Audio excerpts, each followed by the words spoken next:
Assalamualaikum warahmatullahi wabarakatuh. Perkenalkan, kami dari kelompok 1 pada mata kuliah Pendidikan Anti Korupsi. Adapun anggota kelompok kami yaitu, perkenalkan, nama saya Asri Andewi dengan NIM E1B020013. Perkenalkan, nama saya Dustin dengan NIM E1B0224. Saya Dikstifani Azlin dengan NIM E1B020031. Adapun materi yang akan kita bahas kali ini yaitu mengenai korupsi dan integritas. Subpokok pembahasan materi kami kali ini yaitu A. Korupsi dan perilaku koruptif. Yang pertama yaitu korupsi. Yang kedua, perilaku koruptif. Yang ketiga, bentuk-bentuk korupsi dan perilaku koruptif.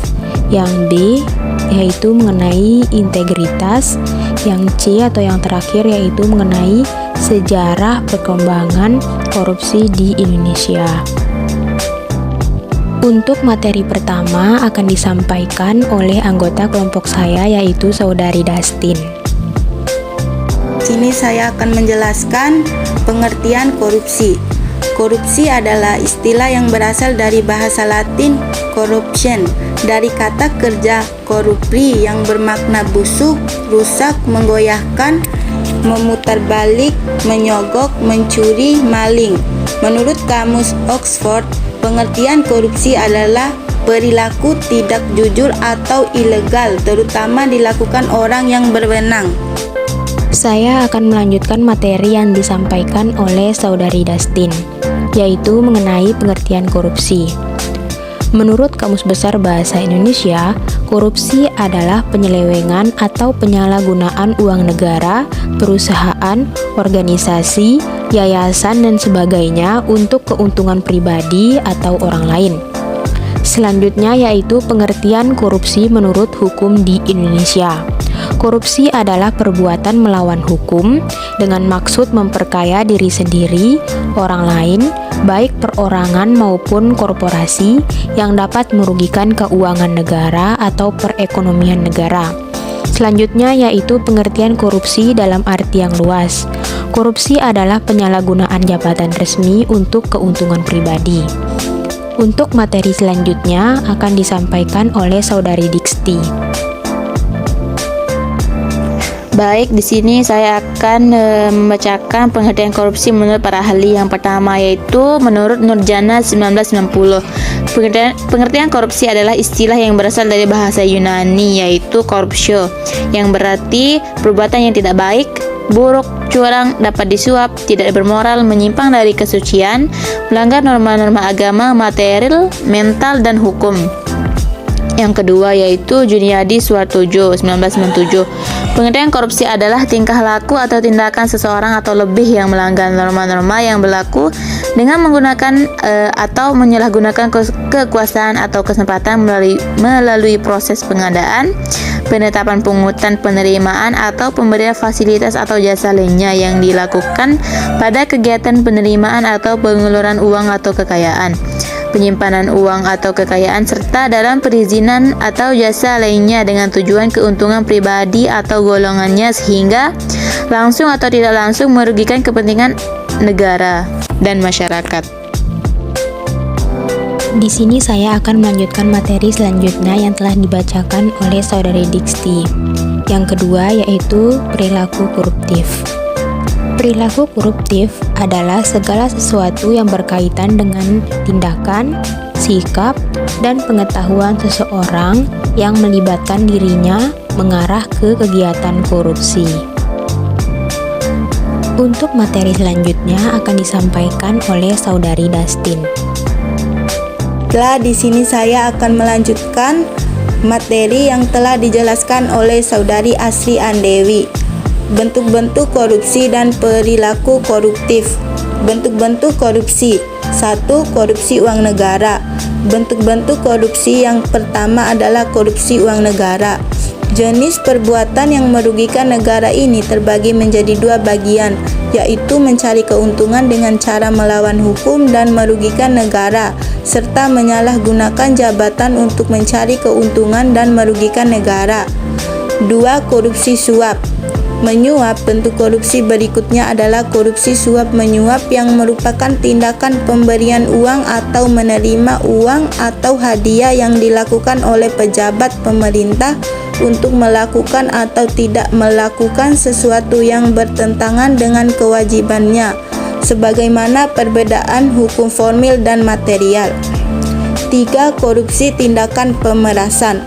Tindakan pemerasan merupakan tindakan yang dilakukan oleh pegawai negeri atau penyelenggara negara untuk menguntungkan diri sendiri atau orang lain dengan cara melawan hukum atau dengan menyalahgunakan kekuasaannya dengan memaksa seseorang memberikan sesuatu, membayar atau menerima pembayaran dengan potongan atau untuk mengerjakan sesuatu bagi dirinya sendiri.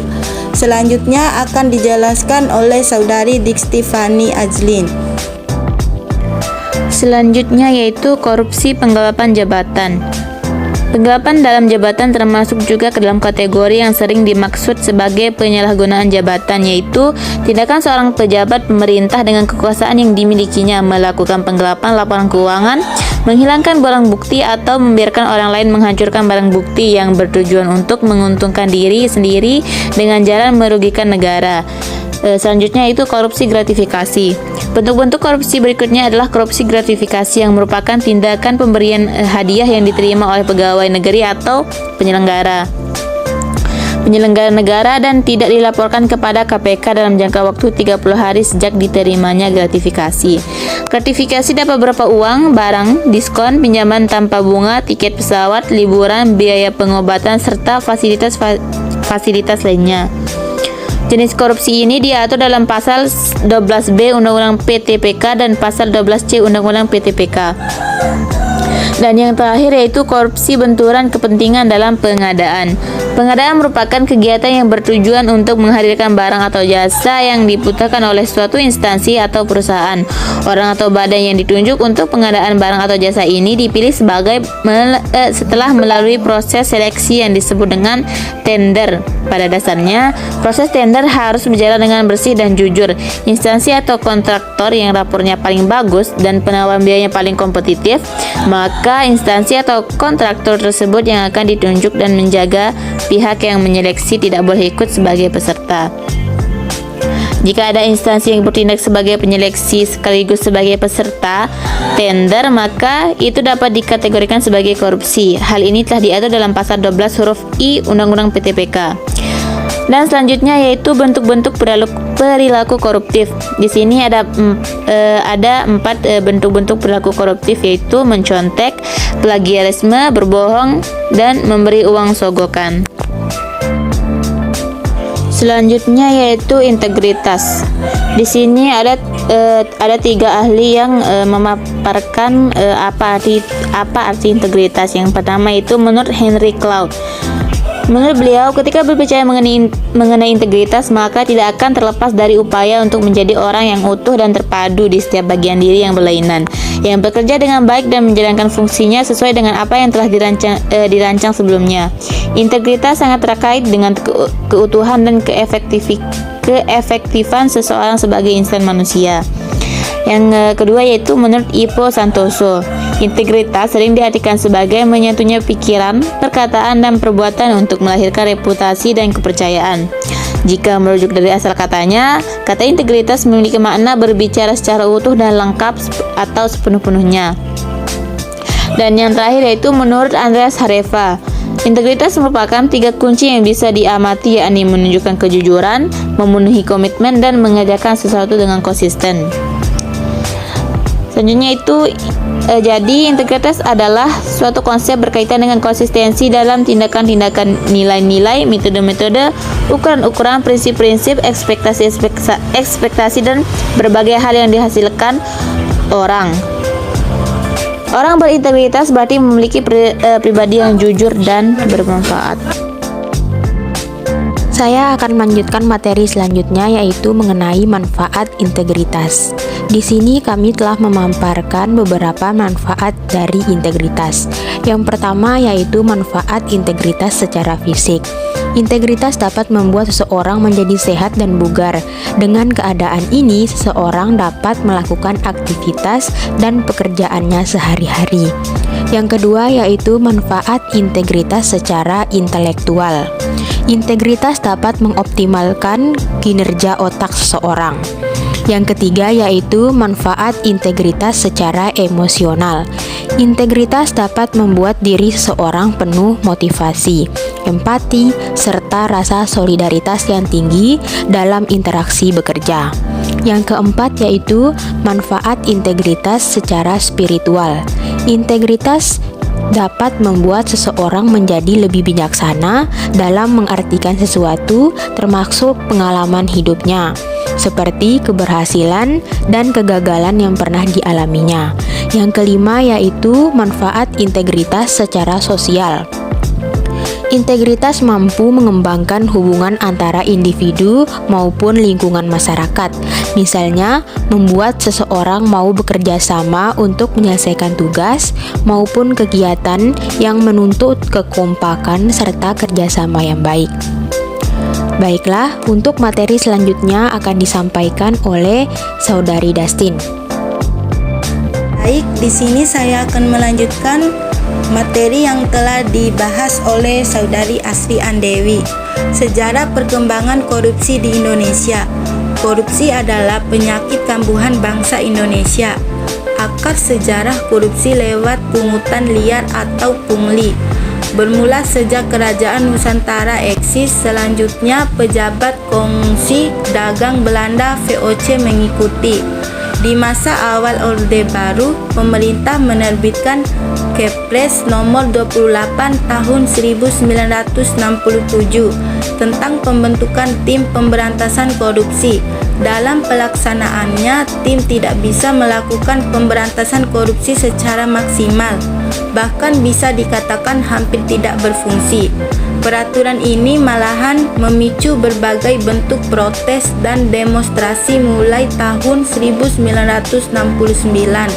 dan puncaknya di tahun 1970 yang kemudian ditandai dengan dibentuknya Komisi 4 yang bertugas menganalisa permasalahan dalam birokrasi dan mengeluarkan rekomendasi untuk mengatasinya.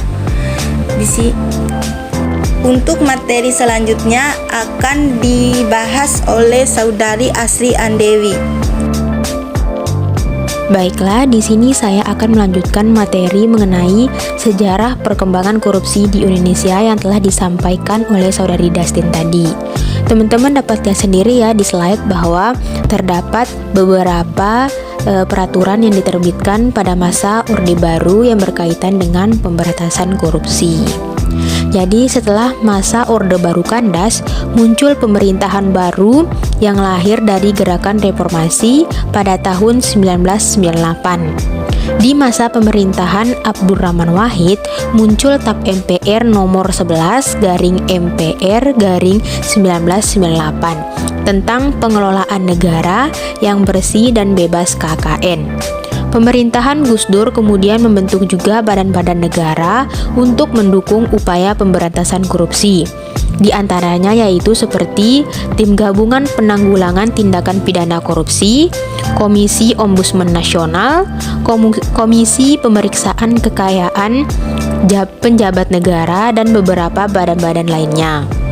Untuk materi selanjutnya akan disampaikan oleh Saudari Diksti.